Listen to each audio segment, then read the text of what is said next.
Section 5.1, Exponents in Scientific Notation. This section is going to cover the product rule, the quotient rule, the zero power, and negative powers. We're going to skip over scientific notation. It's something you should understand and hopefully would have learned already in a previous algebra class. So a little vocabulary. We have an expression here, 4 to the power 3. 4 is described as being the base, and 3 is the exponent. And what it means is 4 multiplied by itself 3 times. 4 times 4 times 4. So exponents are shorthand notation for repeated multiplication. And by the way, multiplication is a shorthand notation for repeated addition. Using the product rule, we'll first look at an expression here just to justify where the product rule comes from. If we have x to the power of 2 times x to the power of 3, also known as x squared times x cubed, if we expand that out, x to the power of 2 means x times x to the power of 3 is x times x times x. But we can see we have x multiplied by itself 5 times, which would be written as x to the power of 5. So that gives us our first rule, the product rule. If you have like bases, base of a and a base of a, raised to exponents, you can write the expression as the common base a and then take the sum, add up the two exponents, a to the n plus n. So for our example, x squared times x cubed, we get x, and 2 plus 3 gives us 5. So a couple more examples here. 5 to the power of 2, 5 to the power of 6 is going to equal 5 to the power of 8, because 2 plus 6, is 8. Remember that if an expression does not have an exponent, there's an understood exponent of 1. So y times y to the 4th times y cubed is the same as y to the 1 times y to the 4th times y cubed. So that gives us y to the 1 plus 4 plus 3 equals y to the 8. Remember, multiplication is commutative, so you can change the order. So some of you may like to do this and some of you may not. Here we have 7 times y to the power of 5 times 6 times y. We can rewrite it as 7 times 6 times y to the 5th times y to the understood power of 1. That gets our like bases together. The y's are together, and then the coefficients of the 7 and the 6 are together, which leads us to 42 and y to the 6. We got the 6 from 5 plus the understood exponent of 1. Some of you will be fine skipping this step. Some of you will want to do that step. Same thing here. We've got a fairly complicated looking expression here, so rearranging it does make it easier to read, but for some of you it won't be necessary to do that step. Do it if you find it helpful. Okay. Zero exponents. A to the power of 0 is defined as 1 as long as a itself, the base of the exponent, is not 0. 0 to the power of 0 is undefined. You may accept that on faith, or we can do a little justification here. You can look at the pattern. Here we're looking at powers of 2. 2 to the 4th is 16, 2 cubed, 2 squared, 2 to the 1. And notice as we do this, 2 to the 4th is 16, 2 to the cube is 8. This is half of what the previous one was. 2 squared is 4, which is half of 8. 2 to the 1 is 2, which is half of 2. So what's half of 2? It's 1. So we get this nice consistent pattern by defining 2 to the 0 as being 1. That works for other powers. 3 cubed, 3 squared, 3 to the 1. 3 cubed is 27. Divided by 3, we get 9.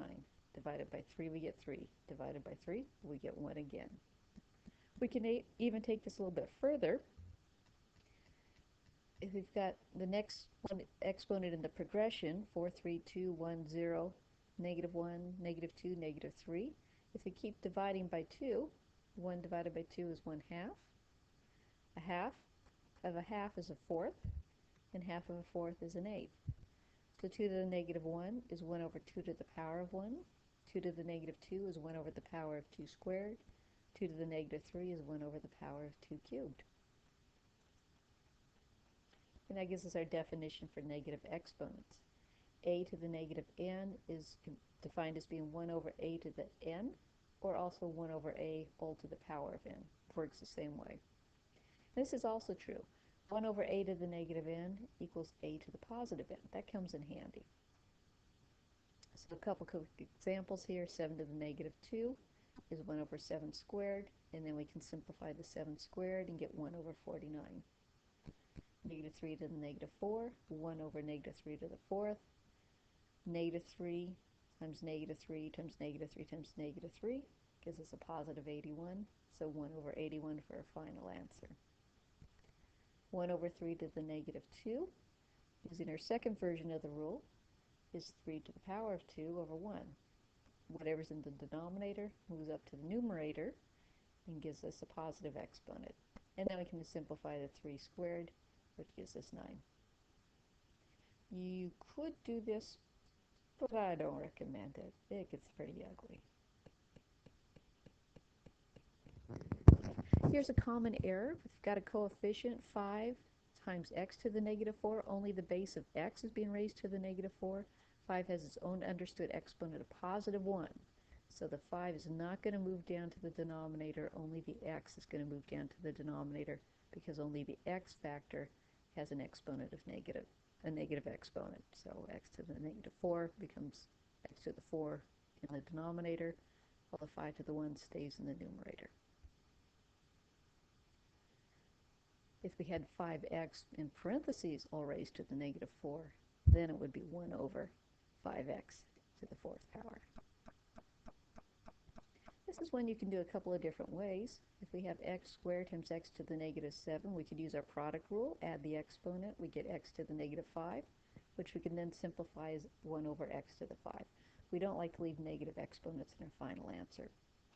Another way to approach the problem is x squared times 1 over x to the 7th, which gives us x squared over x to the 7th. We can expand that out and do some reducing, and again we end up with the same result, 1 over x to the 5th. And this leads to another rule here. We've got x to the 7 over x to the 2, and that leaves us with x to the 5. We've got another shortcut, the quotient rule. If we have like bases, so both the bases of the exponents must be the same, we can subtract the exponents. The exponent in the numerator and subtract the exponent in the denominator. So a couple rules, just going to put it into words. When you're dividing like bases, you subtract exponents. When you're multiplying like bases, that's when you add the exponents. And we've got a few more examples here. Y to the 6 over y squared. Subtracting 6 subtract 2 gives us y to the positive 4. The 36 and the 9 here can be reduced down to the 4, and the x to the 5th over x to the understood exponent of positive 1. 5 subtract 1 gives us x to the 4. And one thing to keep in mind, what if the exponent on top in the numerator is smaller than the exponent on the bottom? We can take care of that. So if we've got the 10 and the 15, the coefficients can reduce down to 2/3. A to the 7th over a squared, 7 subtract 2 is positive 5. And then watch the order here, 3 subtract 8 is negative 5.